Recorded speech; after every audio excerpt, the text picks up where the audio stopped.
Welcome to the House of Truth. Today we're continuing our series on the tribulation and the kingdom. Last time we talked about the days before the tribulation and signs that we're in the last days of the days for the tribulation, and how the age that we're in now started when Messiah left this earth and gave the Great Commission, and how it ends when the Great Commission's fulfilled. Then the end will come after we finish the job of preaching the gospel to all nations, even the most remotest parts of the earth. And only the Father knows when that is. But Messiah said there were some signs we could see to tell when we were close, just like when you have a fig tree and you're in the land of Israel, it starts putting leaves, it starts budding out and putting leaves, the summer's not far off, which by the way occurs in May, the same month, and Israel became a nation. The modern day of Israel became a nation in that month. So Israel is definitely the fig tree, and the generation is just from when the first people are born the same day when the last one dies. Born that day, that's the generation in biblical terms. It's not a set number of years; you can't calculate it. But going with 120, which is kind of the thing, it kind of gives you an upper limit of around 2068. But Messiah, 2,000 years after he's dead, gives you around 2030. So, 2030 is not that far off. And the number of missionary and the number of unreached ethnic groups is less than 1,000 that we know of. With undoubtedly some we don't know, some were just discovered. So that's where we kind of left off, and how the world is bad today, and it's going to get worse and worse until that time. And when that time arrives, we showed that Messiah definitively said, the Bible definitively said there's a rapture, and the whole point of it is to snatch people away who meet the qualifications to not be not in the snare that comes upon the earth, to get them out of the way, to get them out of danger's way. And he plainly says before they will escape all these things of the tribulation. However, it's not everyone. It's not every believer. It can't happen at any time. Can't happen until after the gospel's been preached to every ethnic group. It's not everyone. It's only the worthy, those who are watching and praying and caught working, doing their part to carry out the Great Commission when that time, when the day he sent to when he's day he's sent to meet with us is, when he sent to call us to meet with him in the air. And also, it's in the air. So we brought these important points, but the main thing is we ended with this: you do not want to be caught. You do not want to be caught in the snare that's going to cover the whole earth, the tribulation. And today we're going to look at why. We're going to talk about the days of the tribulation.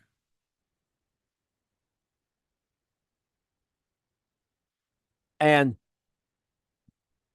we're going to begin with Second Thessalonians 2, 6 through 8. And what withholds that he might be revealed in his time. For the mystery of iniquity is already work, only he who now lets will let, even he be taken until he be taken out of the way. Then that wicked shall be revealed, and the Lord shall consume with the spirit of his mouth, and shall destroy with the brightness of his coming. Okay, we talked about went over a little bit of this last week. This he's not even in the Greek. Keeping that what would actually be better. You know what? As in here, what withholds might be revealed. He being the Antichrist, the wicked one. What will let? Remember that King James let it meant the opposite, based in 1600 as it means now. It meant prevent. What now prevents will prevent until what's preventing, that is, will be taken out of the way. Okay, so and we talk about what that what is. That's those believers who are watching and praying, who aren't asleep, who aren't caught. This doesn't come upon them like a thief in the night. It's, but they're the only. But the God hears the prayers of the righteous. If people are just playing church, you don't hear their prayers. He's waiting for them to pray. The prayer, only prayer he's going to really want to hear from them, and that's the prayer of repentance. Okay, so they have to go get someone else to pray for him who's living right. And you'll sit all the time. You say, well, there'll be this wicked king, and yeah, but he had to go get a prophet or someone that was living right to actually pray for him. Okay, unless he's praying a prayer, or unless he's praying repentance. Well, there's no one in the way when when the rapture occurs. All the people who are watching and praying and busy carrying the Great Mission and being effective are out of the way. They're the ones who are the mystery of iniquities are here. We're told the spirit of Antichrist are here in another passage. Lawlessness, the spirit of lawlessness is here. But what's keeping in the way is this resistance from those who are getting God involved. But once they're taken out of the way, then this can be the wicked can be revealed. And Satan doesn't know when this is, as I mentioned last week. He's always got to groom someone every generation. He's got someone groomed waiting in the wings to act, but he cannot act as long as believers are here on earth to resist him. But once they are, he's revealed quickly and acts quickly. And that's what we see here in Revelation 6, verses 1 through 4. And I saw when the Lamb opened one of the seals, and heard, as it were, the noise of thunder, one of the four beasts saying, "Come and see." And I saw him build a white horse, and he that sat on him had a bow, and a crown was given to him, went forth conquering and to conquer. And we opened a second seal. I heard the second beast say, "Come and see." And well, another horse that was red. Power was given to sit there and take peace from the earth. They should kill one another. And it was given to him a great sword. All right. So the Lamb's opening these seals. Every time he does, something happens. And there's these four beasts. And when he opens the first seal, the first beast is going to speak. And then the second one, the second seal, all the way to the fourth seal. And what does John see? A white horse. Of course, the white horse, Messiah, comes on one. So, he's going to look noble to the world. He's going to look like he's bringing, remember, he promised peace and prosperity. They've had some sort of deal going on. They think the world's gotten peace and prosperity, where they're all asleep. And they think he's going to carry that out, bring that to fruition. What does he do instead? He's got a bow. Well, what's a bow? That launches missile, project arrows. And in the Hebrew word today for a missile, the aerial defense system, and then the the larger ones are called spears. That's the Hebrew words literally mean spears that they're called today. Well, what launches an arrow? A missile launcher. Okay, so he's going to launch. So the Hebrew word for that is bow. The word for is bow. Also, they've been trying to come up with Hebrew words for everything and get rid of foreign words. Like the word for tank used to be tank, but now it's makara, makaret. I'm pronouncing it wrong. The way it means chariot, literally. Get the idea. I'm saying it wrong, but you got the idea. But so, anyways, he's got this in the crown. He's out there. He's got a kingdom somewhere. Okay, he's ruling over something, but he's going to make it bigger. He's taken everyone's expecting peace and safety. Everyone's defenses are down. And he starts with launching, as it were, an air war, a missile war, kind of like you see in Lebanon, from Hezbollah today into Israel, that kind of thing. Okay, so and he's going like Hitler, lightning war. Or Alexander the Great really did that way for Hitler's. Trying to come in and attack them, catch them by surprise, and conquer them before they can react. They can really react, get their defenses up. But now the second phase is he moves into a ground war. That horse is red, like blood, and of course, when people are fighting each other with swords, particularly, you're going to draw a lot of blood. There's blood. There's going to be blood everywhere. And so he's taking peace from the earth. We're talking about he's creating, World War III. Assuming there's not a World War III between now and then. This would be World War III from the earth. I mean, another global war, even more expansive than World War II, just as World War One was more expansive than World War II. So, you know, and so so it's gonna be all these nations fighting against people and people in general internally fighting as well. So that's the purpose of the sword, a great sword, a lot of war, ground fighting, not just the missiles. Now that was the second phase. Now we're looking at the third phase, and perhaps the results, I should say, the first two phases. In Revelation 6:5-8, we read the following: When we had opened a third seal, I heard a third beast say, "Come and see." And behold, a black horse. He had sat on a pair of balances in his hands. Heard a voice in the midst of the four beasts say, "A measure of wheat for a penny, and 3 measures of barley for a penny. See that you hurt not the oil and the wine." When they opened the fourth seal, I heard the fourth beast say, "Come and see." I looked, and behold, a pale horse, and his name that sat on him, and death followed. The power was given them for the fourth part of the earth to kill with the sword, with hunger, with death, and with the beast of the earth. Okay, so this next one's a black horse. And a pair of balances. Of course, you think of the black, you may think of the Black Plague, things like that. But this is blackness from famine, and people starve in some cases because they're exposed to the sun a lot. Their skin will blacken up. Okay, as they get more and more now malnourished, etc. Not from the usual melatonin reasons, but from malnutrition, basically. And a pair of balances. What's a balance is for? That's for trading. Okay, but notice the unbalance in the balances. This fourth beast explains what John's seeing here. A measure of wheat for a penny. A penny, as it's translated here, a measure is the amount of food one person eats in a day. A penny is it's King James, because the King James time, that's what it was. Same idea as the American dollar originally unit. It's a denarius there in Greek. But regardless, it's got the same idea, a day's wages, like a minimum wage. And that's about how much wheat it takes to make, say, a loaf of bread. Okay. Something like that. A day's food for a day's wages. And notice the barley, 3 measures of barley for a day's wages. So you can get 3 days worth of barley, which tells us something that this war is probably going on after the barley harvest, but during the wheat harvest. A lot of the wheat's being destroyed in the war.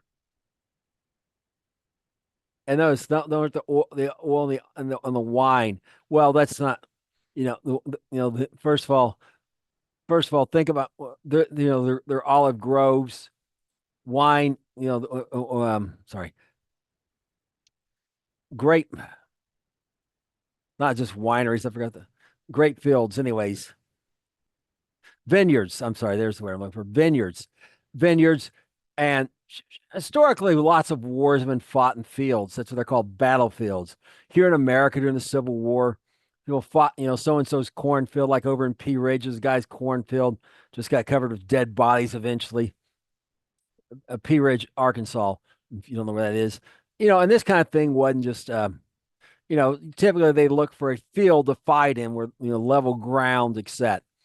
And really, ground fighting hasn't changed much since then, because the reason why you want level, eventually end up getting level ground is because there's a advantage to having the high ground, and the disadvantage to having the low ground. So if they're on the high ground, you try to pull them down to the low ground, try to get them to come down to the low ground. And there's various, you retreat and various things that force them to do that. So, largely fought in wheat fields, and just, a lot of that's going to be destroyed. Well, now the barley, there'll be a higher demand for barley than normal. And notice that they're eating barley, and barley's primary biggest use for a lot of countries is actually making malt to make beer with. Okay, so so there's going to be a shortage of beer as well because people are going to be eating the barley instead of making malt with it. And but notice the oil and wine, what are those? Those are luxury items. Okay, yeah, yeah, people like having them with their food, but you can't live on them. They don't have nutritional content for you to live on. So there's this ironic situation. It's kind of like when I lived in Greece. Peanut butter was super expensive and caviar was super cheap on the on the Greek economy. Um, just total reverse a reverse from America and what we're used to over here. So that's kind of the same situation here. People can get oil and wine, luxury items, but they can't get basic everyday food to survive. And that's again that famine's brought on by the war, these wars we've been talking about. And you saw this with Hamas before, floating balloons over and setting the wheat fields of Israel on fire on purpose and that kind of thing. Same idea, and also the wheat becomes ripe in the drier part of the year when it's more easy to catch on fire. Barley at spring. The challenge sometimes is trying to find enough dry days in a row in harvest season to be able to harvest it, to get it down, because you can't harvest it too wet. But that also hinders fire. But the wheat is very subject to catching on fire, as I've seen in modern times, and the Bible it happens several times too. So so now we see a pale horse, and this pale horse is really chloros, a kind of a ghastly green, like the horse has been dead for a little while. And fittingly, death sits on him. Hell's right behind, follows with him. Hell's like death sitting in the front of the saddle. Hell's right behind him, right there behind him on the same saddle. Like sometimes you see a man riding in the front, and these guys and his girlfriend's holding him from behind. Kind of the same idea. They're just that close because hell immediately follows death if you're not saved. Now, notice a fourth part of the earth's going to be killed. But assuming the earth keeps growing the way it has, and it's not very far off, that'll be 2 billion people are going to die from the war, hunger, with death, and the ideal there is plagues, and that's not uncommon. Like in World War I, during trench warfare, more people actually died of disease than they did bullets. Okay, and it spread. The in the South, my grandma and them called the Wuchu flu. Other people called it the Spanish flu, misnamed because they call it that because the King of Spain was the first to acknowledge that the U.S. government and other governments actually tried to hide the fact that this plague was going on from the public as long as they could. And the King of Spain caught it and said, "No, nothing doing." And then he showed himself brave through the whole thing and survived. The encourage his country. And so then they call it the Spanish flu, thinking, well, it started in Spain, but it didn't. But the point here is that's what it's talking about, death, things like that come with war as well. And lastly, you get the beasts the beasts of the earth. And this is more than just scavengers, going over dead bodies like buzzards picking the bones off the dead bodies. These are killing people. They're killing people. And we're talking like the animals in the zoo break out and kill. I had a dream about this when I was seeing an apartment. Anyway, this grizzly bear got in there, or perhaps a Kodiak, and in this apartment had standard sheetrock walls in America, and it was just going through this apartment, killing one person after the other, and it would just break through the wall because a Kodiak can weigh 1,500 pounds, maybe even bigger. And he just pushed against that wall, just knocked it over. And he didn't eat anyone. He was just killing them at rampant. So all these horror movies you may have seen about animals going wild and killing them. This is the killing people. This is the inspiration. It's also why a lot of these animals. They show up like here in Tulsa, in the Tulsa area. A few years back, a mountain lion was at 31st and Yale in a tree, and like the animal control guys had to come get it. That's the geographical center of the Tulsa Metroplex. And there's been problems with deer in New York and Manhattan and so on. Well, you imagine that there's a bridge, there's nothing like really keep that animal, bears, whoever going across that bridge at night if they want to, as well, coyotes, wolves, whatever.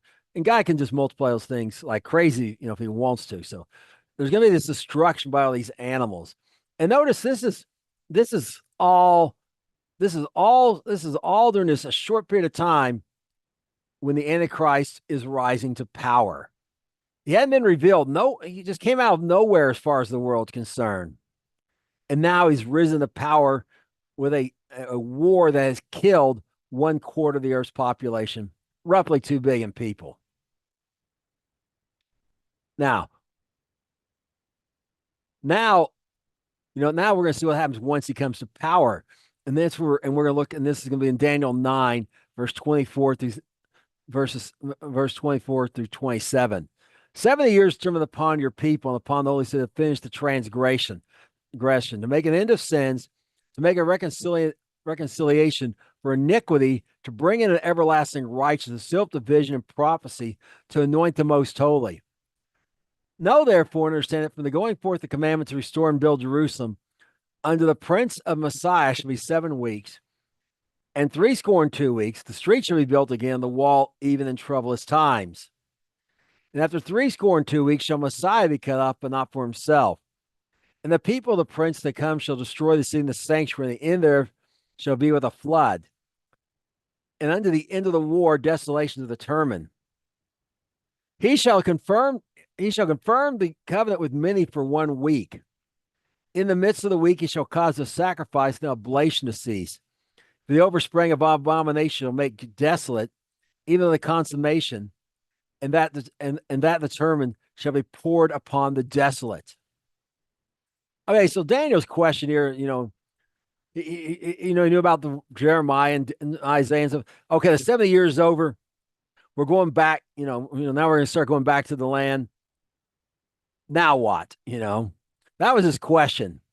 What's going to happen to the Jewish people next? Your people, the people of Israel, the sons of Abraham, Isaac, and Jacob, and those who, those who became part of the nation as well through circumcision. So, and upon your holy city, that is Jerusalem.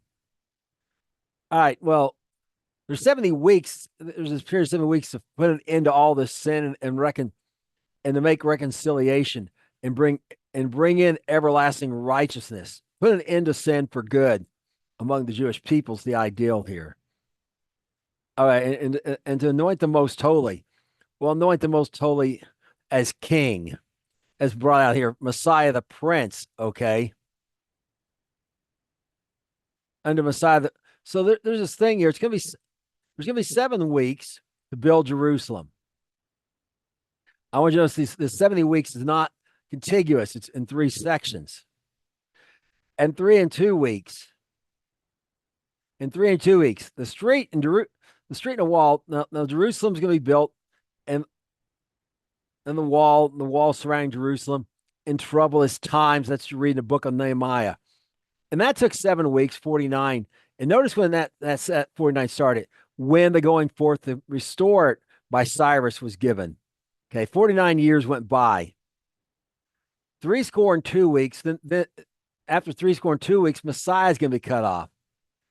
Okay, so now that's a total of 483 years from the time the command was given to restore and rebuild Jerusalem.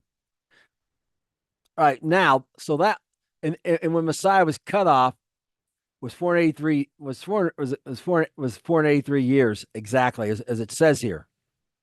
So he could have just came anytime. He couldn't just die anytime. He had to be cut. But no, it's not for himself, but for the people of the prince that shall come to destroy the sanctuary. All right, the Romans destroyed it. However, it doesn't say it's the people of the prince that shall come, not the prince that not the Romans, but there's some about the Antichrist. Okay. And the Antichrist is called an Assyrian 23 times. He's called that more. He's called the Antichrist, the beast, so on and so forth. He's actually called the Assyrian more than other title. Pretty much gives you the idea he's an Assyrian. Well, the Romans legions weren't just made of Romans that say Italians. That's why it points out to you it's the Italian band when it talks about Cornelius. Okay. Frentis, Legion X or the 10th Legion, X in our, X in modern alphabet. Frentis was the one that did most of the destruction of Jerusalem and the temple, particularly the temple. And they were primarily composed of people from the Middle East, mostly from Assyria. So don't think that this is saying that's the Romans. And the end there there shall be with a flood, in the war of death, and under the end, the war, desolation determined. Okay, the Romans came in quickly, destroyed Jerusalem, and then there was after that at that then the war, there's desolation all over the place of that war. And then the final war was, of course, the Bar Kokhba revolt. Um, Son of the stars, what that means. Bar Kokhba is what many rabbis call him today, the son of lies, because he proved not to be the Messiah as he claimed. And desolation just kept going on until the Jewish people were hauled away. Now, back to the Messiah, the prince. I'm sorry, not the Messiah. This prince here, this evil prince, the Antichrist, he shall confirm the covenant with many for 1 week. All right, he's going to confirm this covenant that's going to last it's a 7-year covenant with many people.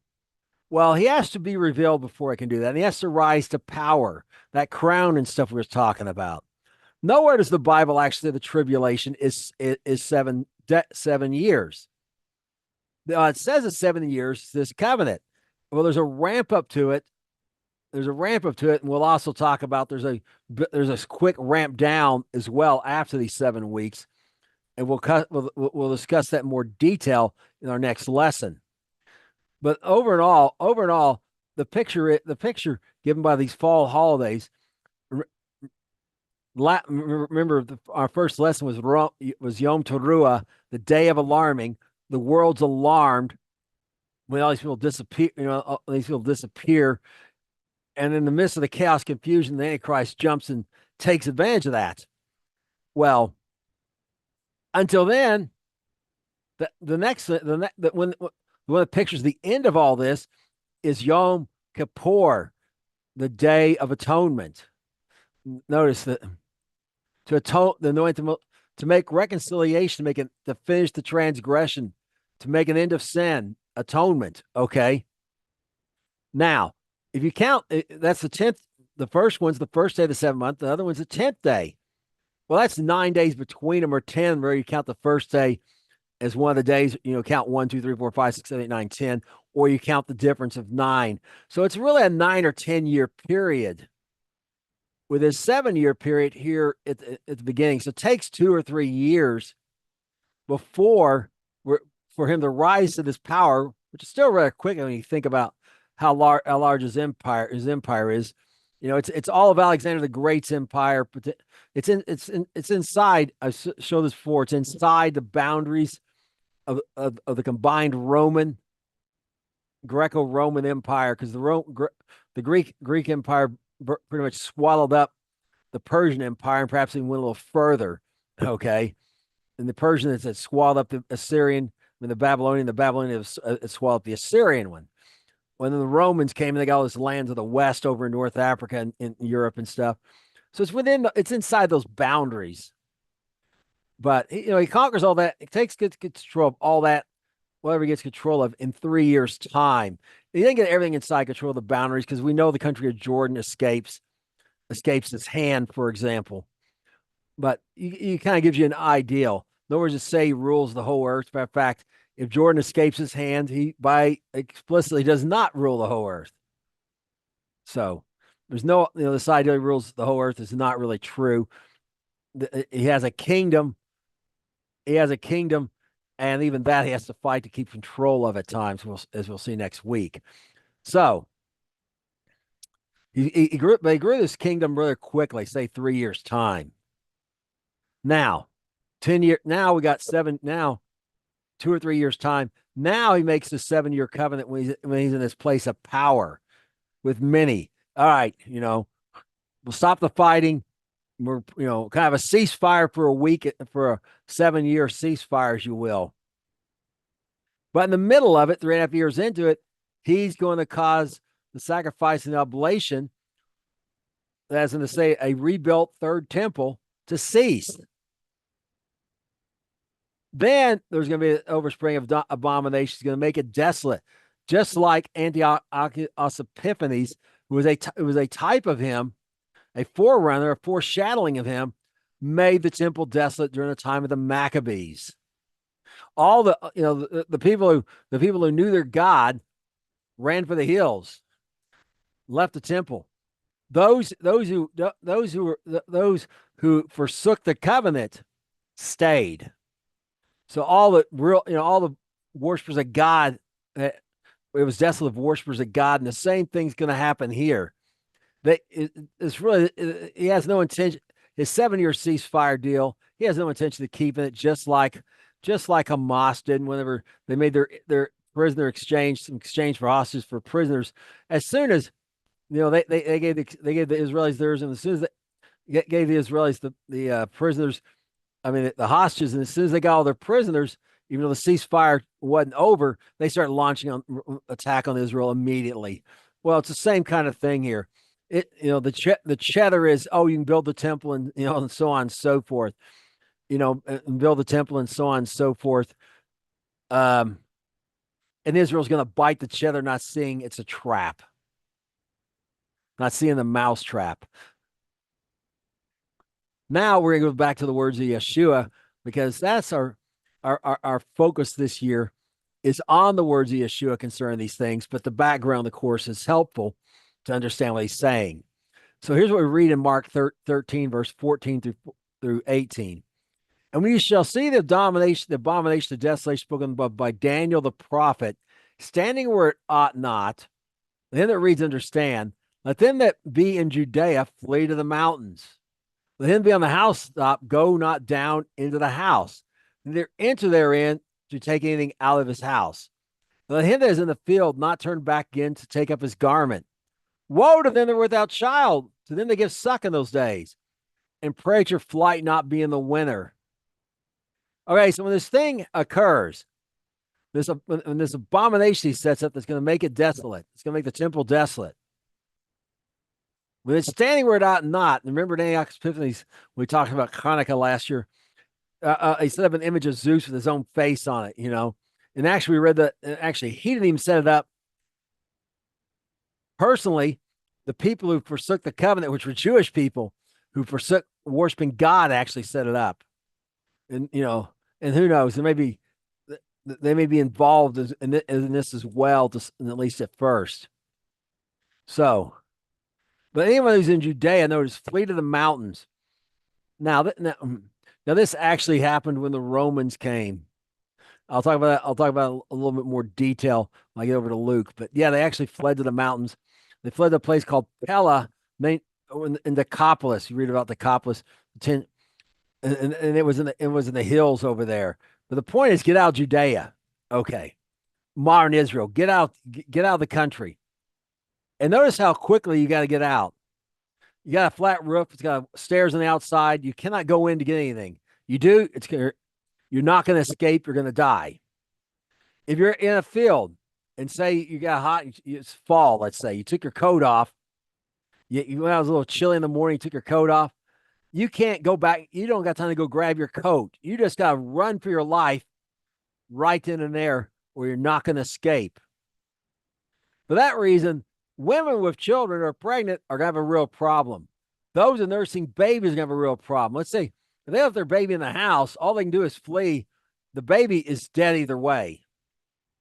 Because they go back in to get it, they're dead as well. There's nothing they can do. But and if they're with child, they can't run very fast. They better hope someone can put them on a horse and haul them off, or something like that, because it is run for your life. And now notice, pray that your flight not be in the winter. Well, why not in the winter? Well, because now water won't be a problem, because that's actually, well, you get a lot of snow in some parts of Israel, but it's actually kind of the rainiest. But the problem is a scarcity of food. There's nothing growing wild in the winter, with the exception of almonds. Almond trees bud in the winter and form almonds in the winter. But there's just a scarcity of food. Oftentimes would be well, I like to call sprummer, that a period between early spring and early summer and late spring. Um, maybe you can grab some wheat, or later, after you get secure somewhere, you can get some opportunity for food. Maybe there's some fruit growing, etc. But now I want you to know this interesting thing here. Pray. Now, what's that mean? Why ask God if it's set in stone when it's going to occur? It implies it's not set in stone. So I've been praying ahead for the people of Judea, for this event to not occur in the winter, and for low pregnancy, low birth rates, except beforehand. Low numbers of conceptions, low numbers of even the days before then. So there's not a lot of nursing children. And because it does tell us to pray. These are the words of Messiah. And it must make a difference, or he would not tell us to do it. So I encourage you to start praying, to start praying for this flight. Yes, it won't be my flight, but I'm praying on their behalf and interceding on their behalf, just as he intercedes on my behalf before the Father. Now, let's continue on in John 5:39 through 43, and look at something else Messiah says about the days of the tribulation. Search the scriptures, for in them you think you have eternal life, and they are they which testify of me. You will not come to me that you might have life. I receive no honor from men, but I know you, that you have not the love of God in you. I am come in my Father's name, you receive me not. If another shall come in his own name, him you will receive. Okay, so first of all, it tells them, look in the scriptures. You think you have eternal in them, you think you have eternal life. Well, they think, eternal life's in there, but what is it testifying of him? If they reject him, they're rejecting the life that's in the scriptures. It's not just good enough to read, as we talked about last week. You have to put them in practice. It's the doers who are going to be taken up, not the hearers only. Well, these people are hearing, but they're not accept, because the scriptures testify of Messiah, and but they won't come to him. Notice he doesn't receive honor from men. He doesn't. He doesn't. He doesn't. He's going to have honor from God. He doesn't need it from men. But the love of God's not in them. And how's he know this? So how's it going to affect him in the future here?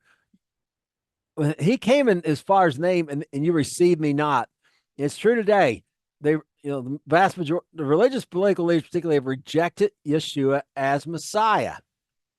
They've not received him. But when this other one comes in his own name, it's not going to come in the name of God. He's going to come in his own name. And that'll become clearer as we go along. They're going to receive him. They're going to be shouting for joy and stuff at first. They're going to be calling things like Savior and whatever. And that's with reference to the Antichrist. So this sets us up. So this sets us up here. Now some more about now about some time between that event that starts the tribulation, which is, as we showed, the rapture. Those who are hindering the Antichrist being revealed, and the rapture is going to create all this chaos he's going to take advantage of until sometime after the 7 years. Okay. cause them to rise up in the what's the so all this period is Jesus referred to it as the tribulation. Well, here's what's driving it. In Daniel 12, verse 1. That time shall Michael send the great prince, which stands for the people of your children. I mean, for the children of your people. And there shall be a time of trouble, such as never was, since there was a nation, even at the same time. At that time, your people shall be delivered, everyone found written in the book. Okay, so Michael's the prince that stands for the people of Israel. That's Daniel's a Jew, his people. He's from Judea, the son of Abraham, Isaac, and Jacob. And now there's gonna be this time, but there's gonna be this time of trouble, such as never was as a nation, even to that same time. Ever since they came out, it was formed as a nation in Egypt and brought out until this time. There's never been. That means the Holocaust is not as bad. In fact, in Zechariah, we're told 2 out of 3 in the land of Israel during this time are going to die. It's a double Holocaust. But when it ends, the people are going to be delivered at the end of it. And who's going to be delivered? Everyone found written in the book. And we'll look at that book here in a minute. But this book, if you're not in it, just like in the judgment seat of God, if you're not in it, you're dead. But if you are in it, you're delivered. Now here's what Messiah said about this. He said about this time of great trouble here in Matthew 24:21-22. For then shall be great tribulation, such was not the beginning of the world to this time, no, nor ever shall be. Except those days should be shortened, there should be no flesh be saved. But for this elect's sake, those days shall be shortened. Okay, so notice he calls it great tribulation. Daniel said in Daniel, it was sort of time of trouble, such as never been from the time Israel became a nation in Egypt until the end of this time. And notice the elect's sake in this context here, referring back to Daniel, is the people of Israel. Those days are going to be shortened for their sake. One thing, none of them would survive. No flesh survives. None of Israel would survive. But neither would the Gentiles. They can't be a nation who's exalted above other nations if they're only nation left on earth. Okay. So those days aren't just to be allowed to just keep going on and on and on until there's no one left on earth. They do have a determined amount of time. And it's again after that 7-year period. But it will come to an end. It's beyond that. It's beyond that 7-year period a little bit. And we'll look at that, the details of that in our next lesson, like I said earlier. Well, in Mark 13:19-20, we get a little bit more insight. For in those days shall be affliction, such was not from the beginning of the creation of the world that God created unto this time, neither shall be. Except the Lord had shortened those days, no flesh should be saved, but for the elect's sake, whom he has chosen, he shall shorten those days.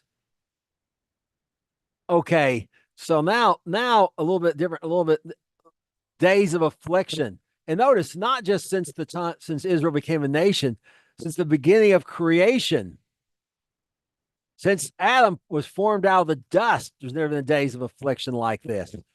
Took it back a little further, okay? And the Lord shortening those days.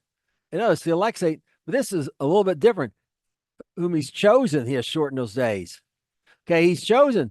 Well, as I shown before, he chooses those who answer the call. Many are called, but few are chosen. So this is a reference not to the physical descendants of Abraham, Isaac, and Jacob, but a reference to believers as well. And why their sake? Well, we're going to be priests and kings. We're going to be priests and kings over if everyone's dead, okay? Same sort of thing similar to what we saw with Israel. The promise is made to us concerning concerning our position in the future relies on there being people under us, and that can happen if they're all wiped off the face of the earth, like happened in the flood. So now we're going to Daniel's 12 in verse 6 through go down to verse 6 and 7 and get a little bit more insight into these things. And one said the man clothed in linen with that which was upon the waters of the river, how long shall be the end of these wonders? And I heard the man that was clothed in linen upon the waters. He held up his right hand and his left hand, and sware by and lives forever. That shall be for a time, times and a half. They shall accomplish and when he shall have accomplished to scatter the power of the holy people, all these things shall be finished. Okay, so this man, have you read the part before there? There's these saints talking basically to an angel. One of them's asking, how long is this going to last? We read it's not going to go on forever. Well, there's a two-part answer here. Time and a half. Well, that's again, that remember 7 years, a week, a day for a year. Okay. Well, this is 3.5 of those, or 42 months. You got to understand in Bible terminology, month can either mean a calendar month, which can vary currently between 29 and 30 days, or it can mean a unit of measure of time, which is always 30 days. That's why a 29 days on a calendar is called a deficient month. It's short a day. Okay. And as I showed before the flood, they were always 30. Well, a year is 12 months as a measure of time. Again, not necessarily a calendar year. There'll be a leap month at least one every 3 years. There'll be a leap month. So, to get things back in line, so the barley becomes right in the first month, etc. But as a measure of time, it's 12 months. So this is 42. It's about 42 months here, or 1,260 days. And then he's going to scatter. So that's going to bring an end. And that's the end of that. That's the end of that 7-year covenant where he broke it in the middle. Kept it, he looks good till 42 months went by, looks good. And then he desolates the temple, and everyone has, run for their lives, whatever. Well, then, but he's not going to be able to just keep staying there. And this is going to come to an end after another 3.5 months, another 3.5 years. And when he shall have now this part, what about scattering the power of the people? It means that he's left them completely helpless. All these things are going to be finished. This is the event that has to occur to finish it all. And we'll talk about that one in more detail. But it's after that 7-year period is ended. It's quickly going to come to a point where they've been where their power to help themselves, any illusion they have of being able to save themselves, is completely gone. And that's kind of the point of the entire tribulation here, with respect to the Jewish people. Now, in Daniel, to bring them to the end of themselves, but they have nowhere to look but up for help. So we continue on here in Daniel 12 and verse 8 through 10, and we read the following. It gives some more insight what's going to happen in the meanwhile. And I heard and I understood not. And I said, oh my Lord, what shall be the end of these things? He said, go your way, Daniel, for the words are closed up and sealed unto the time of the end. Many shall be purified and be made white and tried, but the wicked shall do wickedly, and none of the wicked shall understand, but the wise shall understand. Okay, well, Daniel wants to know, what should be the end, not when, what. What's the purpose of all this? That's not getting what he said, and perhaps it's still up to the time of the end. It perhaps really wasn't understandable to people till here when we're close to the end. People perhaps just Daniel could not get it; it was sealed up and closed. But notice how things are going to go during that last part until it is all done. Merely purified, made white, and tried. Two groups of people. but the wicked are going to keep doing wickedly. And they're not, because they don't understand what's going on. But the wise, those are purified, made white, and tried, are going to understand. So this not being able to understand, Daniel couldn't understand it. But the people in the tribulation in the days leading up to it will be able to understand it. They'll have to be able to understand some, so they know what to do during the days of the tribulation, so that they're purified, made white, and when they're being tried under the tribulation. But the wicked won't understand what's going on, and they're going to therefore continue to get worse and worse and worse and more wicked. Now we get here to Luke 21, verse 20 through 24, and we get a little bit more insight about a little bit more details about what happens in that about that when the temple's desecrated. And this parallels what happened with Rome, by the way, as I mentioned earlier, just like I mentioned a minute ago. And here's what we see in Luke 21, 20 through 24. When you shall see, verses 20 through 24, I should say, and we shall see Jerusalem come with armies, know the desolation thereof is nigh. Let them which are in Judea flee to the hills, let them which are in the midst of it depart out, and let not them that are in the countries enter therein too. For these shall be days of vengeance in all things which are written. Woe to them that were a child, and to them that give suck in those days. There shall be great distress in the land, and wrath upon this people. They shall fall by the edge of the sword, and shall be led away captive to all nations. And Jerusalem shall be trodden down of the Gentiles, so the times of the Gentiles be fulfilled. Okay, first we're going to talk about how this just as Antiochus Epiphanes and what happened with him parallels many things that happen in the tribulation, including Antiochus Epiphanes paralleling doing history repeating itself with the Antichrist of what so it is with him during the tribulation. Jerusalem, the Romans compassed Jerusalem with armies. They had two legions. They had 24 legions typically at that time. Each one acts as an independent army. 12 of them were there. Not only that, they hired foreign armies as well. The Great Revolt, as the Romans called it, was the bloodiest, most costly war in the entire Roman history. They had half of their army plus mercenary armies they hired involved in this thing. Well, when he says, when you see that, let the desolation's there, and the believers who had known the words of Jesus. This is a fact of history that's very confirmable. Josephus writes about them, for example. They fled to the hills, to the Pella, as I mentioned. They left not just Jerusalem, Judea. And believers who knew the words of Jesus didn't try to go into Judea. People from other places that didn't know what was going on tried to go in. In some cases, the Romans killed them. Thought they were there to help the Jews or whatever, because they came there because the Romans did was during Passover.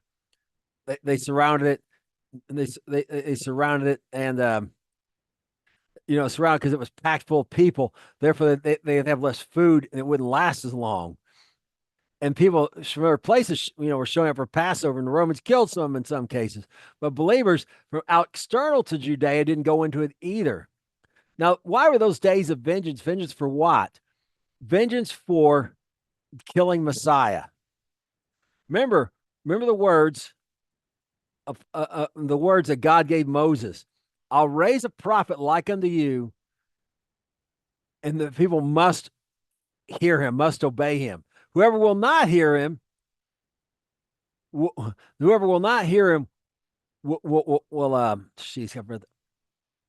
not just be destroyed to the people. I'll require to them. That's what he says. I'll require to be. When Peter quotes it, he says, I'll destroy them from among the people. Okay. So vengeance for killing Messiah. And just think about it. For setting up an idol in the temple where people were worshiping God, also sacrificing babies on them, making the streets of Jerusalem run red with blood. So on and so forth. The Jews were cast out of the land into Babylon, the descendants of Abraham, Isaac, and Jacob for 70 years. I mean, there had to be something a lot worse than that for them to be cast out for 1,700 years. Well, that's what that was. And, and of course, the things I talked about happened to them. There was great distress. And notice it was wrath upon this people. Well, that's that days of vengeance. And they fell by the sword and they were led away captive to all nations. In fact, the Romans killed a bunch, but a lot of other ones they sold, and eventually they just let some of them go because they couldn't. They didn't even have one to buy them. They were out. They were out of buyers for them. So they let them stay there and farm the land or what was left of it. And unfortunately, they just repaid the Romans for doing this by 60 years later, revolting again when they were permanently scattered. So, in Jerusalem was trodden down by the Gentiles, and it's been that way ever since the Romans did that. They renamed it Aurelius Capitolina, which didn't stick very well. People went back calling Jerusalem. However, they called the land from Judea, the land of the Jews, to Palestine, the land of the Philistines, and that stuck today in so-called Palestinians, who, by the way, that Mark Twain says nobody lived there when he went there in 1867. They all moved in later, but they claimed that they were, they really belonged to them. There was a country called Palestine, just a province of Rome, when they renamed the land of Judea after their ancient enemies, just rub salt in the wound, as it were. So, and try to get, to wipe out the memory of the Jews, of Judea. So it's going to be, so it's trodden down the Gentiles, and it's continued. And even today, it's still somewhat trodden down. Why in their third temple? Because the Dome of the Rock's up there, and they got this agreement. Well, those are Gentiles up there. Jerusalem's divided by the United Nations into 4 quarters. And basically by religion, primarily the Jewish quarter, which ironically is the smallest. And it's not about Judaism. The Armenian quarter for Orthodox. The Muslim quarter for Muslims, and then the I think I can't remember what the other quarter's called.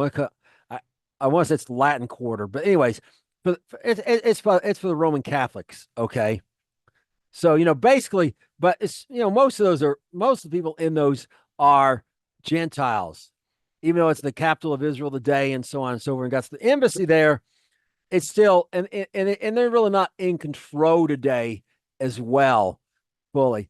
I mean, they're not an independent kingdom, and Jerusalem's not firmly in the hands of the Jews alone to determine its destiny. So that has gone on yet, and this is going to continue through the times of the days of the tribulation. In the days of the tribulation, this is going to repeat itself. Okay, Judea, the Antichrist, this is why I told to flee immediately. He's already have armies and stuff set up to start a ground invasion as soon as he goes in there, and creates this desolation. He's prepared for a bad reaction to it, and so they're moving quickly. That's when told the fleet and not to go. Everyone to get in Judea, get out, not just get out of town, get out of the country. And those are days of vengeance. Well, vengeance for what? Martyring the saints, the believers, from Stephen onward. From Stephen onward. And you see that same distress. And the times of the Gentiles are not going to be fulfilled. Jerusalem is going to be trodden down once again. Perhaps the Jews are going to have some sort of temporary control under this peace treaty. And it's going to look like the Gentiles, times the Gentiles filled, but it's not. It's going to be trodden down once again. And they're going to be, and many are going to die. And as I mentioned, like a double Holocaust. And one of the things that Hitler did in the Holocaust, some will be taken captives. He put them in concentration camps to help with the war effort and then killed them then.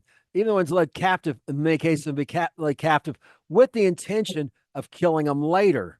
Okay. Or perhaps as payment to some of his armies, some of his army, give him particularly, perhaps especially beautiful women among them, take them, captives, go have your way with them. So it's going to be trodden down again. And so this trotting down is going to continue till the times of the Gentiles fulfilled has come to a complete end. The Gentiles are never going to trodden it down again. And that will, and we'll look at that again in detail next week, when that happens and how that happens and why it happens, what sparks it. Now, we continue in Daniel 11:35 through 39. Read the following. Some of them of understanding shall fall, to try them, to purge, to make them white, even to the time of the end. For it is yet for a time appointed. And the king shall do according to his will. And he shall exalt himself and magnify himself above every god and speak of marvelous things against the God of gods. And shall prosper in the indignation be accomplished. For that is determined shall be done. Neither shall he regard the God of his fathers, nor the desire of women, or regard any God, for he shall magnify himself above all. He shall in his estate honor the God of force, the God whom his fathers knew not, shall he honor with gold and silver and precious stones and pleasant things. Thus he shall do in the midst of he shall do in the most strongholds with a strange God, whom he shall acknowledge and increase with glory. He shall cause them to rule over many and divide the land for gain. Okay. First of all, remember the why. Some of them are going to fall. It means die. Okay. Some of them are going to fall. Are going to fall are going to fall into death. Okay. And why? It's to try and to purge and to make them white. A time of trouble. You don't want to be there. In the tribulation, you want to be caught. You want to be caught working, watching, and praying, so you can escape the trap the snare is going upon all the earth. Because those who aren't, many of them are going to die in it, and it's going to be trying to all of them. And what's the purpose of this? The fire is to purge out the iniquity from them, to make them white. And this process will go on even to the time of the end, which is yet a time appointed. Well, what's going to set all, but notice the setting this off is set to this king and his worship. And notice above every god, lower G, good, against the God of gods, capital G in proper English. So that's some of the God of Abraham, Isaac, and Jacob. He's gonna go against all the Greek god stuff. I'm above Zeus. I'm above, Saturn or whoever, Jupiter, above, whatever gods there may be among the Hindus or whatever. He's going to go above all those. I'm greater than all them. He's going to speak terrible things, marvelous things at the God of gods. He's going to be blaspheming the God of gods. And notice he's going to get away with it. He's going to prosper until the indignation be accomplished. The indignation being that abomination of desolation we talked about. That is determined to be done, shall be done. I mean, he's going to get away with it. Everything's going to keep going his way, victory after victory, and war except. But notice he doesn't regard the God of his fathers. This should be a lowercase g. Feels it is uppercase g and think he must be Jewish. No. Again, he's called the Assyrian 23 times. That should be a lowercase g. That's just the translators making a mistake. Nor the desire of women's, nor any god. So he had a god of his fathers. He had somebody he worshipped. Now let's just say, suppose he was Muslim. That would be Allah. Okay, just whoever that is, whatever his ethnicity. But let's just say his fathers were Muslim. He's not going to regard Allah if that was the case. Okay, he's going to magnify himself above all of them. But in his estate, he's going to honor the God of forces. There should be lowercase g also. Just like this is not the God of Abraham, Isaac, and Jacob, neither is this one. Because this is a God whose fathers knew not. Well, all men's fathers, you go back far enough, the Bible tells us, knew God. Because they didn't retain God in their knowledge, he turned them over to all kinds of wickedness. Okay, so it's a different God than his fathers knew. It's not about God, the father, the God of Abraham, Isaac, Jacob, the God of Noah, the God who created Adam out of the dust, out of the ground. It's a different God, and it's not. And it's this God of force. And he's going to honor with gold and silver and precious. And notice he's going to do it in strongholds, in the most strongholds. So the where he's honoring this God, it's not the temple. We can just say that one, but he's gonna have this, and notice strongholds plural. Okay, so he got a place of worship set up for this God as well in fortified places. And he's gonna acknowledge he's gonna acknowledge and increase with glory, and he's gonna rule over many, not over all. Notice over many, and he's gonna divide the land for gain. That's about the promised land, the land of Abraham, the land of Israel today. He's going to divide it by the people around it. The people of today say push the Jews to the sea, from the river to the sea. He's going to give them what they're demanding today, what they want. He's going to give them the land. And just like Antiochus Epiphanes, you get divide, didn't try to keep all the boot, he divided the booty between his men, and made himself very popular. Same thing's going to occur with this, with the Antichrist. But who is this God he's worshiping? And how does he exalt himself? But what marvelous things he speak against the God of Abraham, Isaac, and Jacob? Well, we're shown this here in 2 Thessalonians 2, 3 through 4, and we finally see exactly what this abomination that makes desolate is. Here's we're reading Second Thessalonians 2, verse 3 through 4. Let no man deceive by any means, that day shall not come, except there come a falling away first, and that man of sin be revealed, the son of perdition, who opposes and exalts himself above all that is called God and all that is worshipped, so that he, as God, sits in the temple of God, showing himself that he is God. Okay, that day, as we talked about last time, is the day when Messiah is on the earth. And there's people already claiming to be this. Hasn't happened yet. Why? Well, the Antichrist hasn't happened yet. Hasn't came yet. Before he can even come, even before, as we showed, even before the rapture, there's got to be this apostasy first. And it's implied it's a great one. It's not just a few, because there's always a few people falling off. It's a great one. Deconstruction, as people talk about today, except. Okay, so now, and now notice what's he gonna do? He's gonna pose and exalt above all that is called God. This should be a lowercase g. Okay, not just God of Abraham, Isaac, and Jacob, but everything called God, where that is worshipped. Then he is God. This should be uppercase. And sitting in the temple of God, showing himself he is God. He's going to claim to be God on the earth. He's going to claim to be the real God, the God of Abraham, Isaac, and Jacob. Some phony or maybe like and some people got this dual theology. And they talk about demiurge. This mean God in the Old Testament is replaced by a nice God in the New Testament. Of course, it's totally unbiblical and blasphemous, to be quite honest. But something like that, okay. That he defeated that God. He defeated that God, and whatever the case is, he's going to set in the temple, show himself. That is what's going to set off riots in Jerusalem. He's going to anticipate this, and that's why Messiah says, "Hey, don't be sitting there rioting about this. Flee for the hills."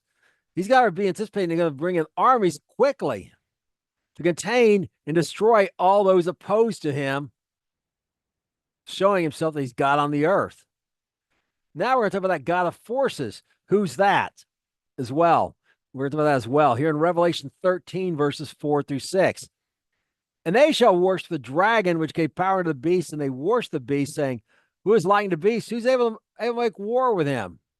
There was given them a mouth speaking great things and blasphemy. Power was given to continue 40 and 2 months. And he opened his mouth and blasphemed against God, blasphemed his name and his tabernacle, and them that dwell in heaven.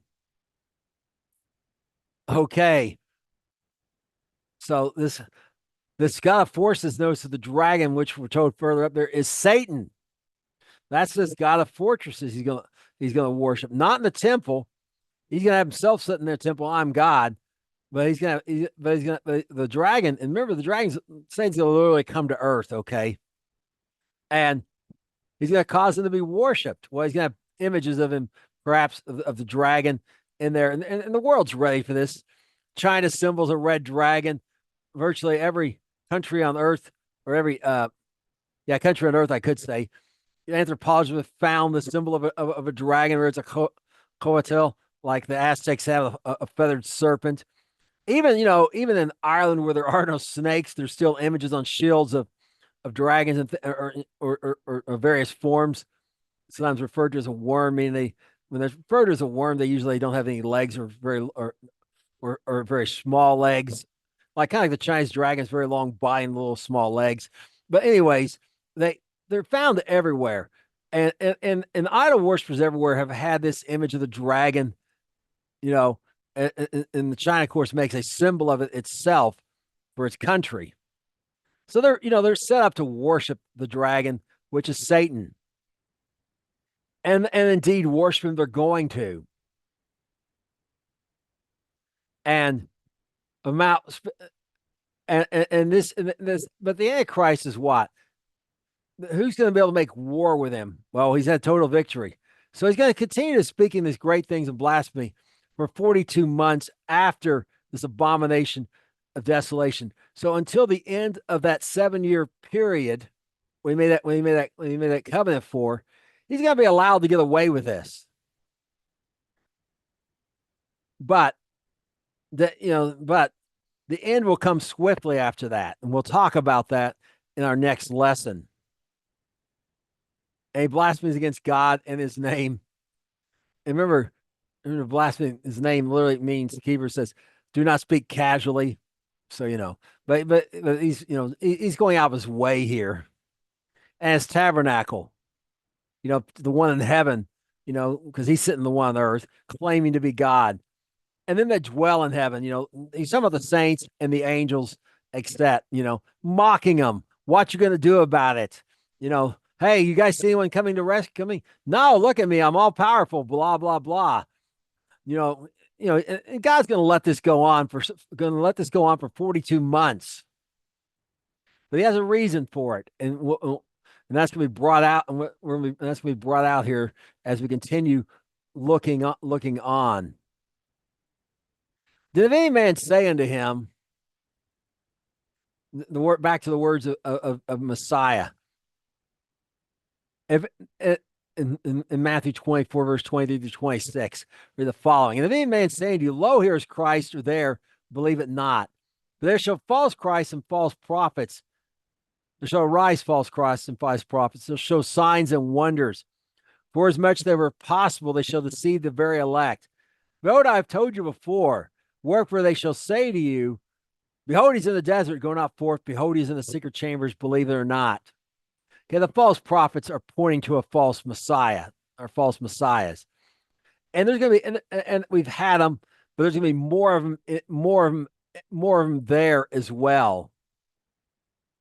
And notice they're going to have signs and wonders to confirm their word. And this is in line with the Torah. I believe it's Deuteronomy 13, Deuteronomy 18 says where it talks about the prophet likened to Moses. But in 13, God tells not to follow any prophets that'll try to get them lead other gods and away from his commandments. But the test is if they'll keep his commandments or not, he's going to let them actually their words come to pass, and signs and wonders be done. So, it's a test to see if you're going to believe, stick to his words or not. And the wise are not going to be fooled. That's why it's not possible to deceive the very elect. They know the word of God. They understand what's going on. They can't be fooled. Everyone else can be fooled. It's not just that he has this military power and he's up there mocking God. Nothing's happening for 42 months. But there's all these false Christs and prophets are running around doing all these signs and wonders as well, trying to lead people away from anything except Messiah. And the greatest of these false messiahs is the Antichrist himself. And here it's what we read about here in 2 Timothy, Thessalonians 2, verses 9 through 12. Even him whose coming is after the working of Satan with all powers and signs and lying wonders, with all deceivableness of unrighteousness in them that perish, because they receive not the love of truth, they might be saved. For this cause God shall send them a strong delusion that they should believe a lie, that they might be damned who believe not the truth, but had pleasure in unrighteousness. So, there's the Antichrist we talked about earlier. We show the wicked one. Notice, where's he get his power from? Satan. That's where the source of these signs and wonders. And remember, Satan can do whatever God lets him do on the earth. It doesn't that he has no power. He just can't do it if God prevents him. Well, God's letting him have his way with respect to this man. And what? To test people whether they'll believe. And now notice, so how can they be deceived? Why is the world deceived and the elect aren't? Because of unrighteousness.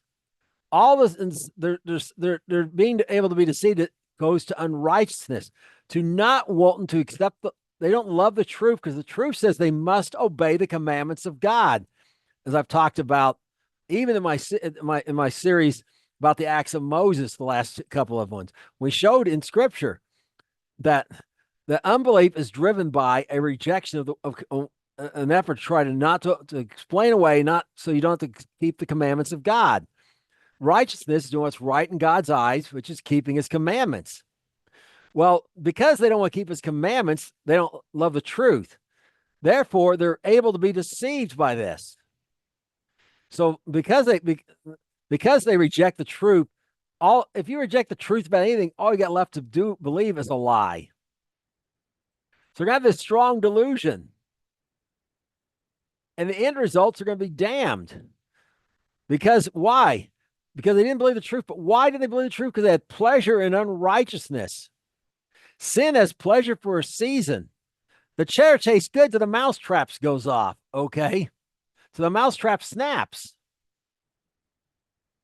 They didn't want to give up that pleasure. Just as we showed about the people in the days before the tribulation, who were lovers of pleasure more than lovers of God. They loved pleasure more. Well, eventually the issue's forced, and they have to pick one. They pick pleasure. That pleasure is from unrighteousness. That they got that say they're married. They got that woman, those other women or women on the side. Don't want to give them up. Don't want to stop that.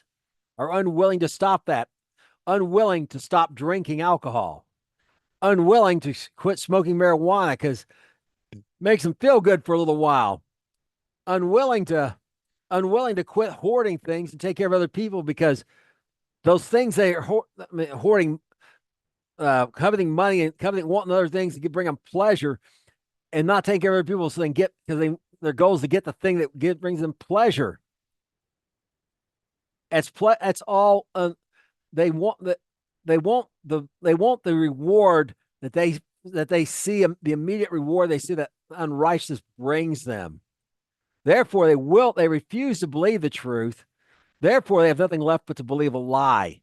So when he comes up here with all these signs and wonders, telling him, "Oh yeah, you're all fine like that." The other guy, speaking against and blasphemies against the God of Abraham, Isaac, and Jacob, he just want, whatever, he's just trying to keep you from this, and keep you from pleasure, and he's just a mean tyrant who's trying to, and so on and so forth. Whatever lies he says, they want to believe him, so they're going to believe him. But he also has a prophet it's pointing people to him. Just so the prophets pointed to Messiah, the real prophets point to the real Messiah. So this false prophet, this false Messiah, has a false prophet pointing to him. And we read about that here in Revelation 13, 11 through 14. I have another beast coming up out of the earth, and he had two horns like a ram. He spake as a dragon. He exercised all the power of the first beast before him, and caused the earth and that dwell therein to worship the first beast, whose deadly wound was healed. He does great wonders. So he makes fire come down from heaven and earth in the sight of men, and deceives them that dwell on the earth by the means of those miracles. They had great power doing the sight of the beast, saying to them that dwell on the earth, they should make an image of the beast which had wound by a sword and did live. Okay, so we got this false prophet. Now notice he's coming up out of the earth. Everyone came out of the sea like the sea, but the earth speaks of what? The flesh. Okay. The first Adam was earth of the earth, earthly. The second Adam was of the heavens, was of heaven, heavenly. Okay, he's not. And notice he has two horns like a ram, like a lamb. He has a gentle, meek demeanor on the exterior. He's a ravening wolf on the inside, but he looks like a lamb on the sheep on the outside. And he speaks as a dragon. He's lying. When he's lying, soon his lips are moving, just like a lot of politicians. So he exercises. Now he has all that power the first beast had. So he's causing all over the earth people to worship the first beast, whose deadly wound was healed. And we can look, we've talked about that before. Yeah, there's a sense about one of his kingdoms, but it's implied here. It's the term beast is used of the kingdom and the man. Okay. The man himself had what looked like a deadly wound, like how Trump was shot but missed him through the ear. Well, maybe this one, the bullet didn't miss, and, wounded his head. But nonetheless, everyone thinks he's dead, but he's not. Kind of a mockery of the resurrection, as it were. He's doing great wonders. Notice what this one he says: make fire come down from heaven in the sight of men. Well, that speaks of what? Well, God does that with the tabernacle when he proves things like the like in the tabernacle. He does that several times. In the temple, Elijah does it in his showdown with the prophets of Baal. So everything in that regard, as far as these miracles go, looks like to confirm that this man really is, that the Antichrist really is God on the earth. Seems to have all this power. His prophet does all these similar things that the prophets for the true Messiah did.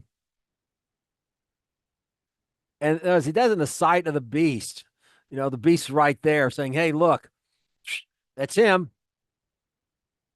So now the world is set up, is deceived, and only the wise are not going to be deceived, the elect, because they know the word of God.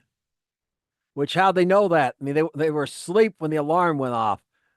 Well, the alarm went off and woke them up.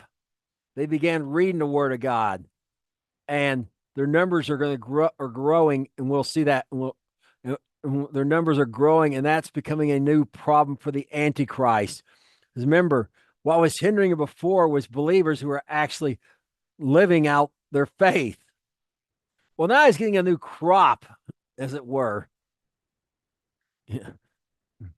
He's getting a new crop, as it were, and he's going to try to deal with that. So here's what we read in Daniel 7:19 through 21. Is efforts to deal with that. And then I would know the truth, the fourth beast, which is diverse from all others, exceedingly dreadful, whose teeth were of iron and his nails of brass, which devoured, break in pieces, and stamped the residue with their feet. Of the 10 horns that were in his head, and the other which came up, before whom were three fell, even of the even that horn had eyes, and a mouth that spake very great things, whose look was more stout than his fellows. And I beheld, and the same horn made war with the saints, prevailed against them. Okay, now notice we know from Daniel's image, we don't have to guess because we're flat out told in the text. This iron is a reference to Rome, and this brass is a reference to Greece. Okay, the teeth of iron, and nails or claws, we could say, of brass. Okay, iron being stronger, so the teeth are. But what's this? And this tells this speaks to the Roman Greco, the empire covered by the area covered by the Roman and Greek Empire, which what devoured the Greek Empire. The Roman Empire never devoured the Greek Empire. They got the western part of it, and the eastern part became the Parthian Empire. That was always a problem for them later, and that just continue to divide, as it were. But this guy has control of all that area, which we know went from Britain, Europe, part of Germany, south. All of kind of draw a line from Britain, kind of straight across, going east, and you kind of get an ideal to get sort of the border of Russia. Didn't that was never part of the Roman Empire, but over in that area there, then down there, the Balkan Peninsula, over Turkey, all the way down to Africa, down to Egypt, all northern Africa, and then then in Asia, you got everything all the way over to the western China was part of the Greek Empire, part of northern half of India, except much of the interior of Asia, Uzbekistan, except were part of the Greek Empire that wasn't part of the Roman Empire. So that's this large area there where he has this. And there's 10 kings. We're told these horns represent kings, and these 10 kings in their place. And these 10 kings, 3 of them fought. Notice this one came up. He wasn't one of the kings originally. He comes up and destroys 3 of them. As eyes, it can see what's going on. It has more wisdom than these others. It speaks very great things. Not only just speak about a great orator, but also this great blasphemy we talked about. And he's stronger than the others. Okay, stouter than the other. So he's replaced 3 of these, perhaps taking over all 3 of their territory. And now he's stronger than the others, the remaining 7.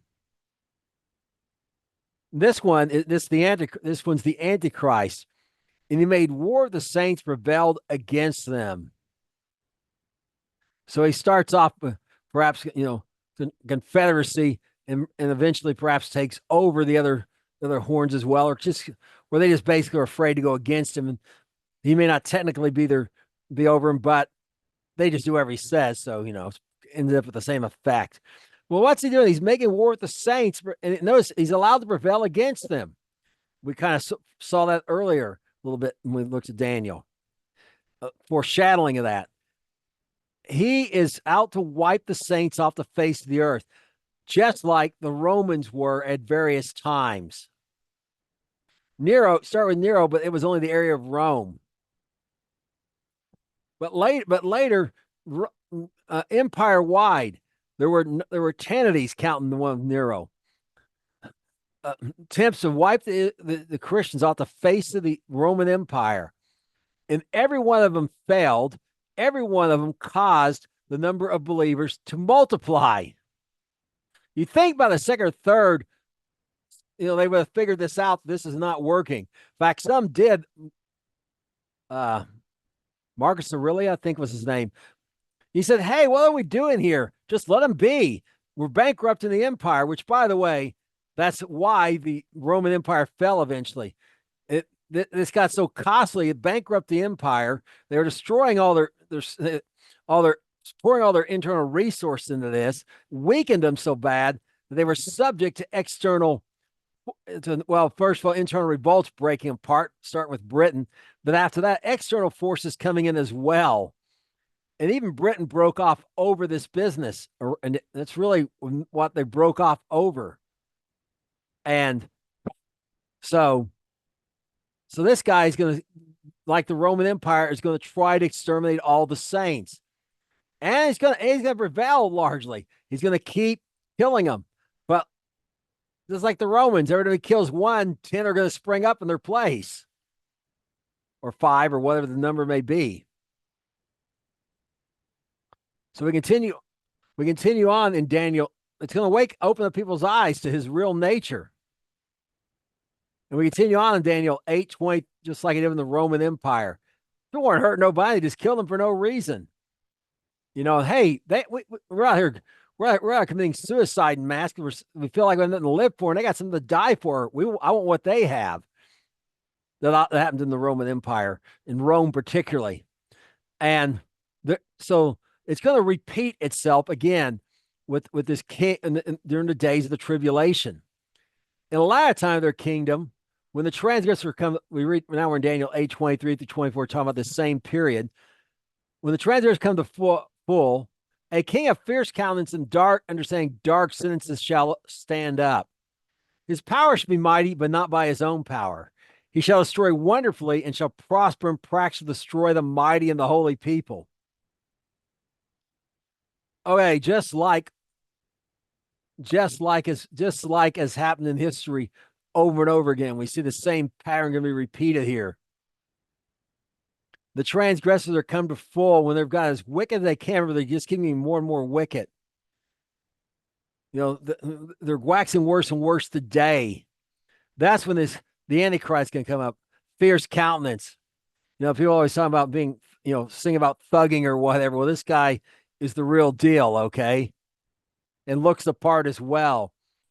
He has eyes. He understands dark sentences, hidden meanings of things. Okay, he's got sort of a earthly wisdom in that regard. He's going to rise to power. But notice his power is not his own. It's driven by Satan, as we talked about earlier. It's supernatural. It's not natural. Like Hitler was obsessed with the occult because he wants supernatural power to assist him. Well, this guy is going to have it. When he started losing the war, he's an atheist. He started losing the war, and then he started looking for supernatural power. He's a Catholic when he's younger. Atheist. Makes a deal with the Pope, though, who helps fund things to turn in the Third Reich, the First Reich being the Roman Empire, Second Reich being the Holy Roman Empire, to put things once again the Third Reich under Catholic control. So he has a uniform religion, just like the Romans want, a universal religion.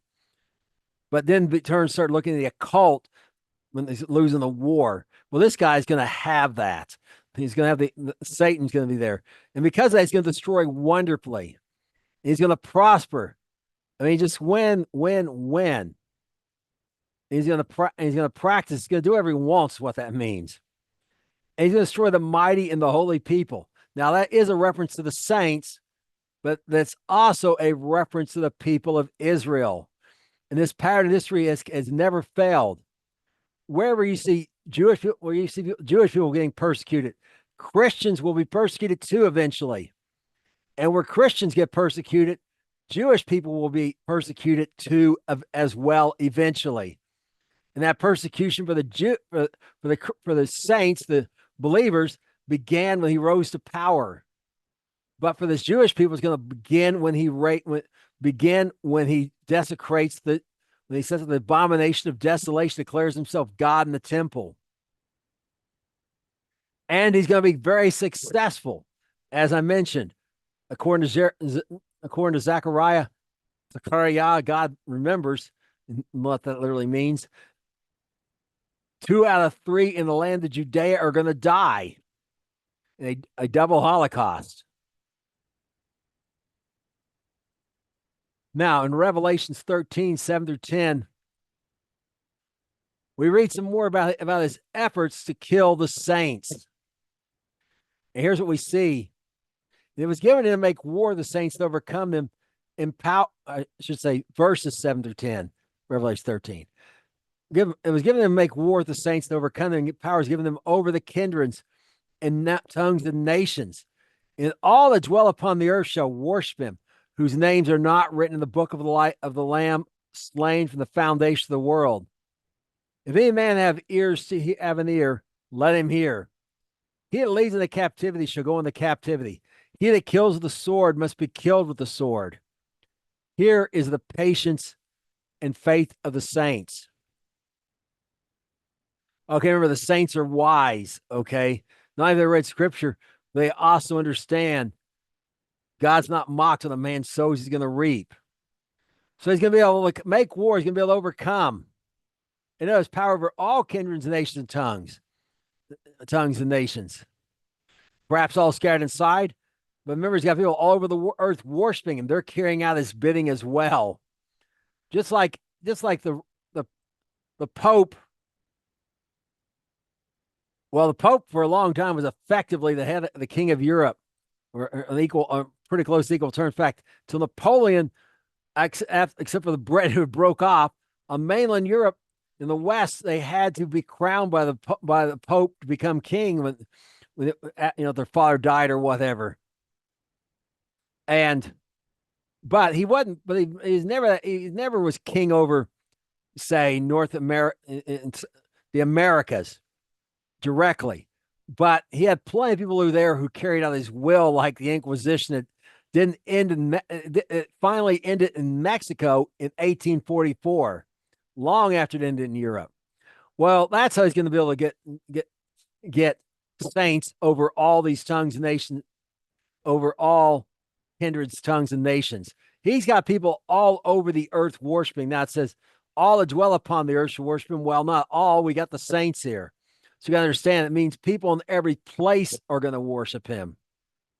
And they're going to be carrying out his will and killing the believers.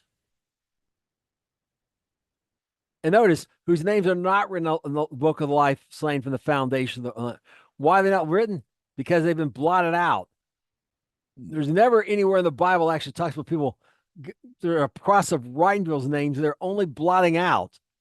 God's not willing, and they should perish. But these are worshiping the Antichrist. They're worshiping Satan. And there's a point where they're going to where they're beyond repentance, like I talked about, happened in the days of Noah and in Sodom and Gomorrah, where there's nothing left to do but destroy them. Now, here's what the wise understand. Whoever leads others into captivity is going to go in captivity themselves. You enslave others, you're going to be enslaved. You kill with a sword, you're going to be killed with a sword. It goes way back to Noah. Whoever sheds man's blood innocently, an innocent man's blood, shall by man have his blood shall have by man have his blood spilled. Okay, so this is why this is the patience. This is why how the patient can endure all this trying, and their faith, the confidence that leads to action. Their faith is that God is very much alive. He's not this guy up there in the what's the third? We'll call it the third temple. Could be an argument it's the fourth, but we'll just call it the third temple. And the third temple claiming to be God, despite the signs and wonders, in spite of that's fooled everyone else. They are not fooled, and they understand there is a God, and the day is coming for their enemy. And we'll look at that day next week.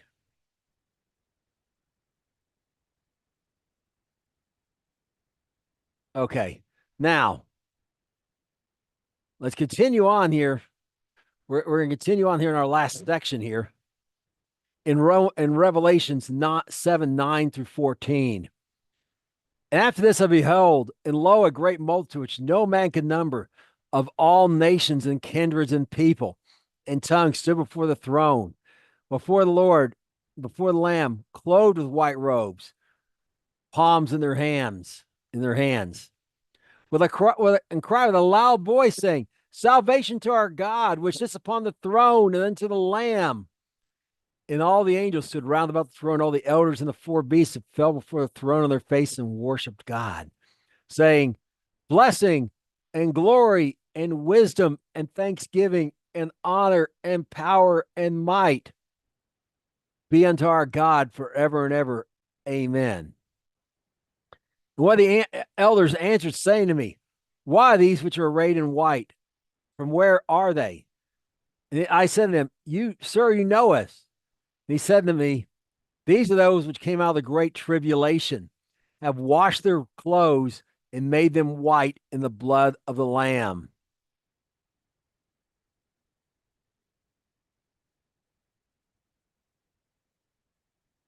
So we have this great number to notice all nations, kindreds, and people and tongues.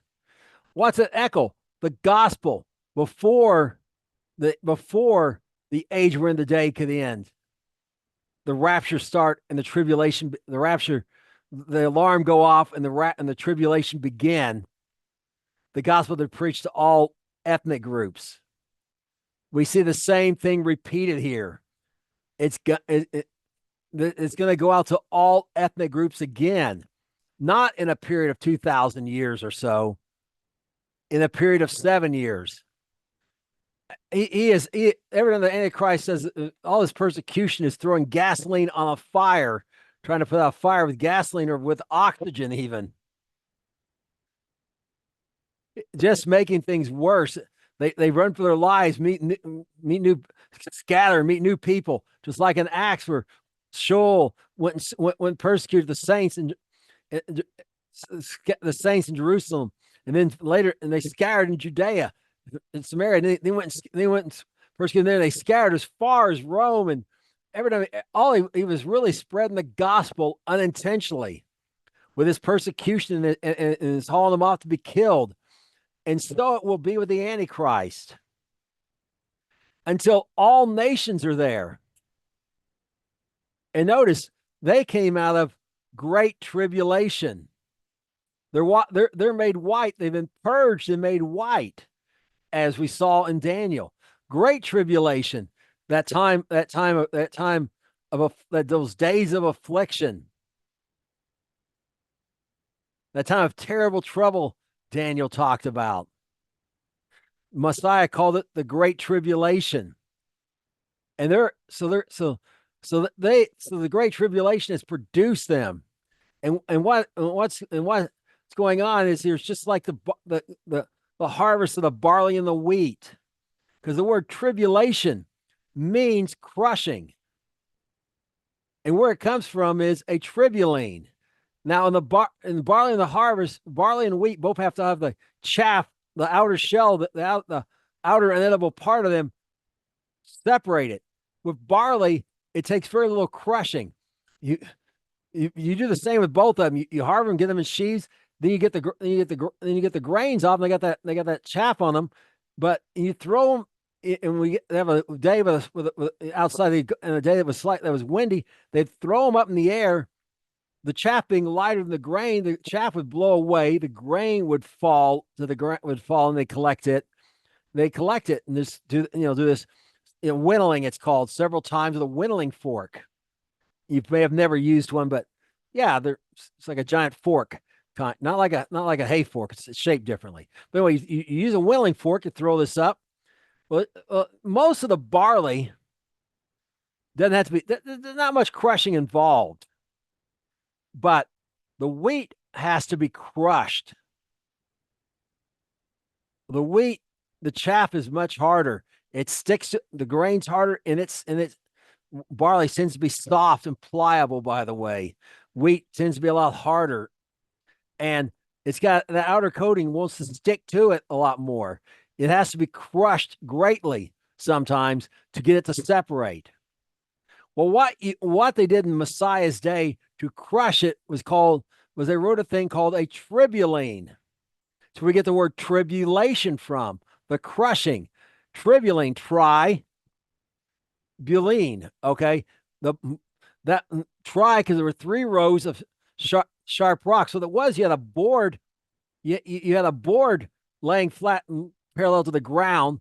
And then you had not like you had like a little frame built up there off it, so the person riding it could control, wouldn't fall off, have something to grab onto, and having pulled around by a donkey or a workhorse or an ox or something, kind of in a circle, and the grain be laying on the ground, and you're sitting there crushing that grain. That's why it says, "Don't muzzle the ox that the ox that treads the grain" in the Torah. Well, that thing's called a tribulane. Let's say great tribulation, a great crushing.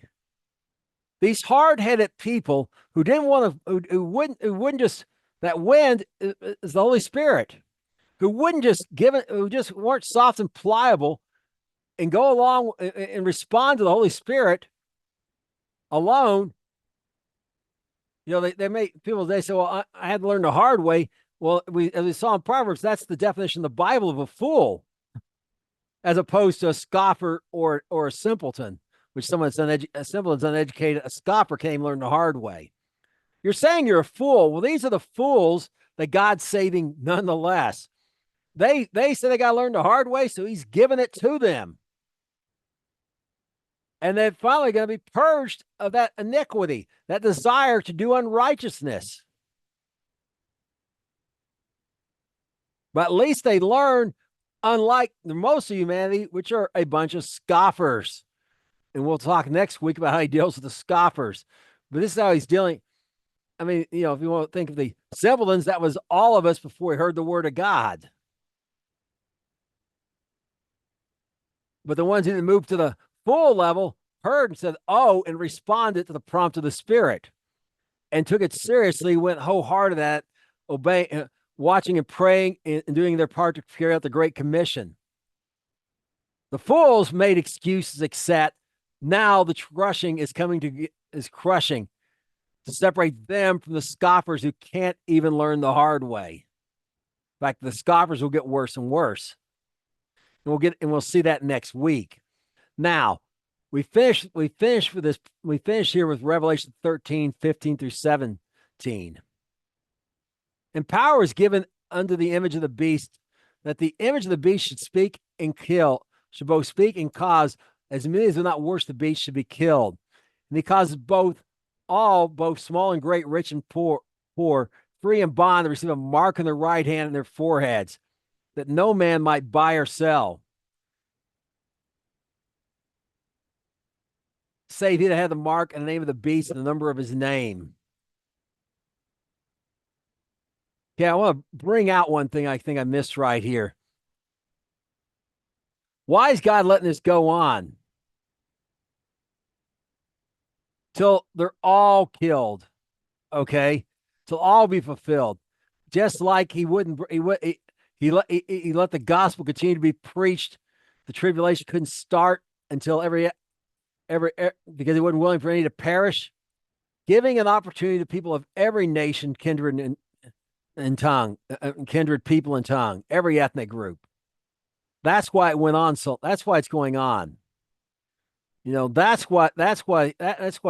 The saints are going to continue to be killed until that occurs, but they're not going to be killed forever. Not all flesh is going to be survived. Is going to be killed. Okay, is going to die. Not every saint's going to die in the tribulation either, by the way. But the ones who are called blessed are those who are martyred for Messiah. And we'll look at that a little bit more next week. Well, why are they killed? Just like in Rome, there was a test: worship the emperor, denounce Messiah, worship the emperor. And a big one was make a small offering to the emperor. Just like in Antiochus Epiphanes, to make a small offering to one of the Greek gods. And those who wouldn't do it, they killed. Well, it's the same thing. The devil has no new tricks, okay? And notice there's an image of the beast. And notice it says image. It doesn't say a figure or statue. So this could be a flat image. And notice these people are fooled by this, as many will not worship the beast. Now, it could be they got supernatural power. It does somehow come to life in some manner. But it could also be AI. And for people in areas today that are out there who've never seen this, I mean, this would be mind-boggling to them. Okay, I mean, it doesn't just speak. You could converse the accept. So there's this more delusion, more evidence that people can see in the short term. Who are the ones who are not wise? The wise ones wised up. They quit being. They learned the hard way. But those who can't are because they're not going to let go of their unrighteousness no matter what. You can't crush them enough to make them let go. They're going to be fooled by this. But those who are righteous or are not fooled are not going to do this. They know they know this Antichrist's day is coming. They know the days of the tribulation do not last forever. And they know that their God is faithful to them.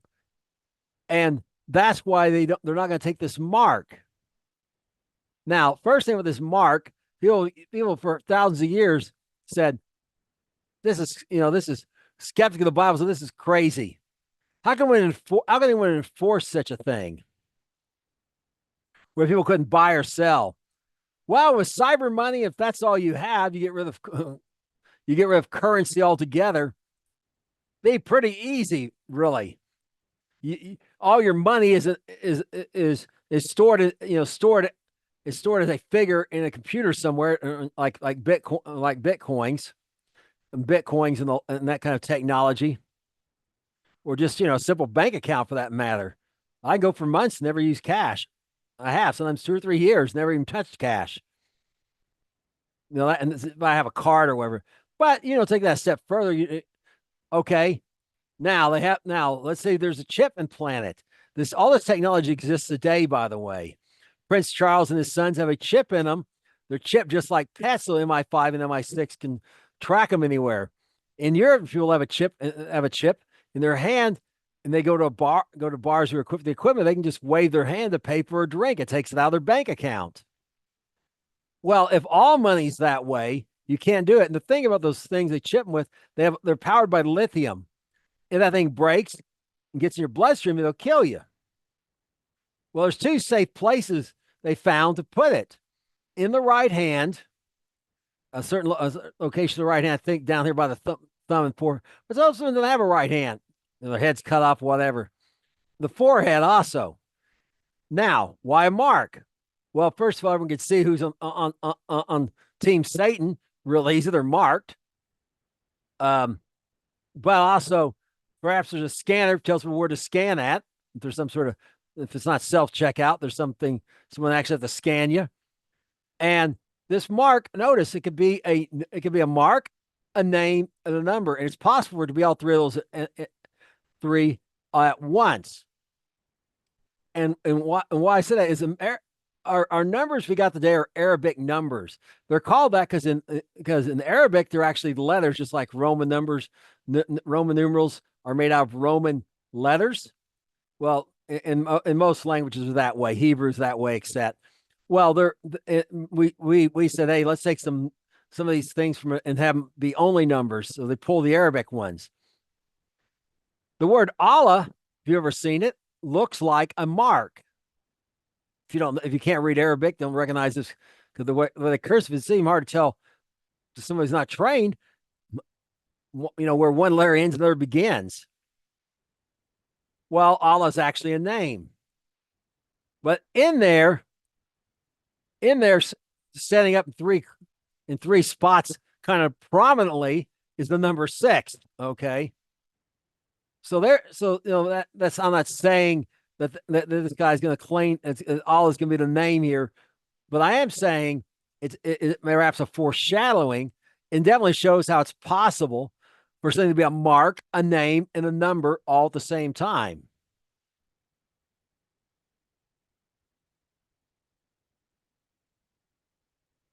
And that mark, I'm not sure what happened. I had it here before.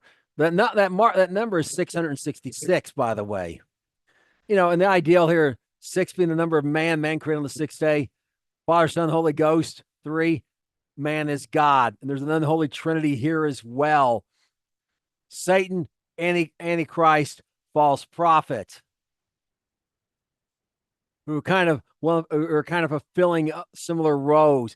Satan is giving power to the Antichrist, just as he gave to just as he gave the Messiah. Did nothing in his own name except by his own power, his own authority.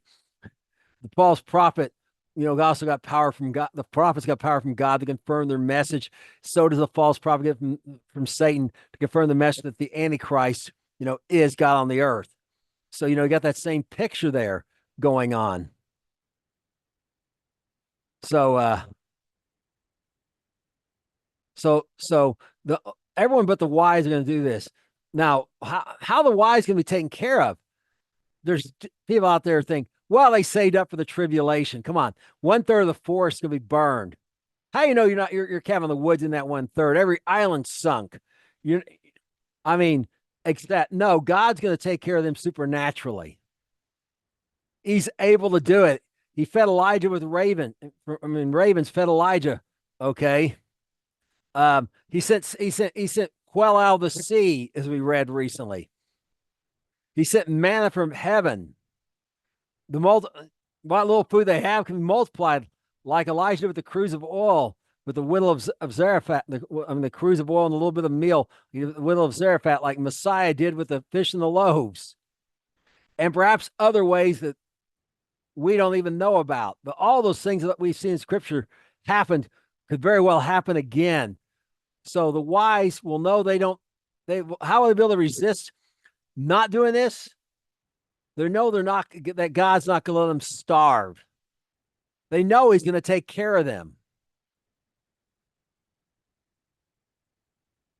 So they're not going to be fooled by. Not even this is going to cause them to sign up and take this mark and join Team Satan, because they know it's not going to end well for Team Satan, the Antichrist, the false prophet, and all that follow them in the times of the tribulation. The times of the tribulation will end and they will win. And that's what we're going to look at next in our next lesson. Until then, shalom.